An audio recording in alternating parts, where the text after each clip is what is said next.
ইসরায়েলের সঙ্গে যুদ্ধবিরতি চুক্তির পর ঘরে ফেরার আশায় বুক বেঁধেছিলেন লেবাননের দক্ষিণাঞ্চলের বাসিন্দারা। তবে চুক্তি অনুযায়ী সেখান থেকে সেনা সরিয়ে নেয়নি নেতানিয়াহু বাহিনী। উল্টো বাড়ির পথে থাকা লেবানিজদের ওপর নির্বিচারে গুলি চালিয়েছে তারা। এতে বেড়ে চলেছে হতাহতের সংখ্যা। ইসরায়েলি প্রতিরক্ষা বাহিনীর দাবি, হিজবুল্লাহর সদস্যরা অঞ্চলটিতে ঢোকার চেষ্টা করলে গুলি চালায় তারা।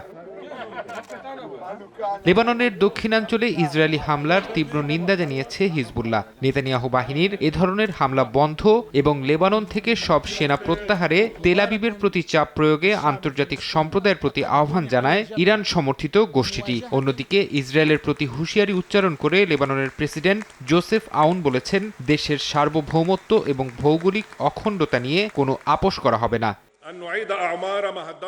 দেশটির দক্ষিণাঞ্চলে সাধারণ বাসিন্দাদের ওপর গুলি না চালাতে ইসরায়েলের প্রতি আহ্বান জানিয়েছে লেবাননে জাতিসংঘের অন্তর্বর্তী বাহিনী ইউনিফিল। এক বিবৃতিতে ইউনিফিল জানায়, সংঘাত অব্যাহত থাকলে তা ভঙ্গুর নিরাপত্তা ব্যবস্থাকে হুমকির মুখে ফেলবে। একই সঙ্গে চুক্তি অনুযায়ী দ্রুত লেবানন থেকে সব ইসরায়েলি সেনা সরিয়ে নেয়ার আহ্বানও জানিয়েছে তারা।